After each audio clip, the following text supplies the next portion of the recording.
Dans cette vidéo, on va voir comment trouver des solutions particulières à des équations. Alors c'est quoi une équation? Une équation, généralement vous avez une inconnue x, mais il peut y avoir plusieurs inconnues. Là on va se contenter d'une inconnue x. Donc une équation, c'est une égalité entre expressions de x. Et une solution de l'équation, c'est une valeur de x pour laquelle l'égalité est vraie. Donc résoudre une équation, c'est trouver toutes les solutions de l'équation. Donc toutes les valeurs de x qui rendent vraie l'égalité. Alors, dans les exercices qui suivent, on vous demande de trouver, sans résoudre les équations, de trouver des solutions, au moins une, pour chaque équation.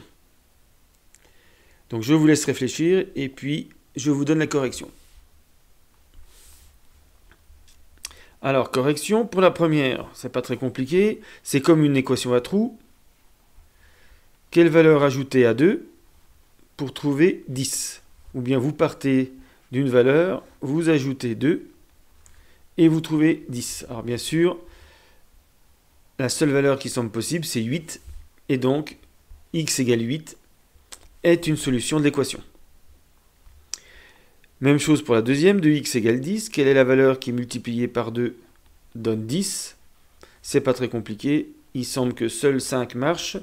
Donc x égale 5. 2 fois 5, 10. C'est une solution. Les deux premières équations, donc, c'est ce qu'on appelle des équations du premier degré. Il n'y a que du x, il n'y a pas de x carré, pas de x cube, pas de racine de x. Et donc ça, ce sont des équations du premier degré. On verra que c'est facile à résoudre. Et généralement, elles ont une solution unique. Sauf cas particulier, on peut se retrouver avec aucune solution ou une infinité de solutions. Ensuite, la troisième, là c'est ce qu'on appellera une équation produit. Généralement, pour pouvoir la résoudre, il faut que ça soit suivi de égale 0. Vous avez une forme factorisée égale 0. Alors comment faire pour qu'un produit soit nul? Il suffit d'annuler l'un des deux, pas forcément les deux. Si je prends x égale 3, je m'aperçois que 3 moins 3 ça fait 0. Peu importe ce qu'il y a après, là c'est 3 plus 5, il faut remplacer tous les x par 3, et ça fait 0 fois 8, ça fait bien 0. Donc x égale 3, ça marche. Alors en fait, il y en a une autre qui marche, c'est quand x plus 5 vaut 0, donc je vais essayer moins 5. Moins 5 moins 3 fois moins 5 plus 5, je remplace tous les x par moins 5. Moins 5 moins 3, ça fait moins 8, mais moins 5 plus 5, ça fait 0. Et donc ça fait bien encore 0. Donc x égale moins 5, c'est une deuxième solution de l'équation. La suivante, x moins 2 au carré égale 0. Je vais essayer d'annuler le nombre, parce que si j'annule, au carré, ça fera toujours 0. Alors je vais prendre x égale 2. 2 moins 2 au carré, je vérifie, ça fait 0 au carré. Et 0 au carré, ça fait 0, donc x égale 2, ça marche.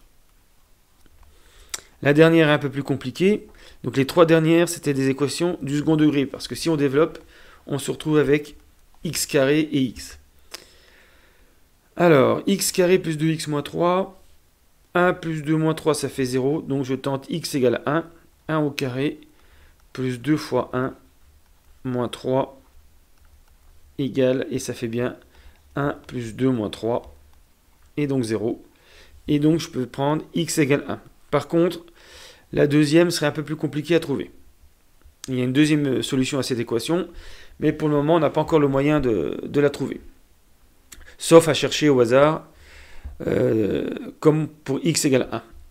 Voilà, on verra dans les vidéos suivantes comment résoudre des équations simples, soit du premier degré, soit des équations produits.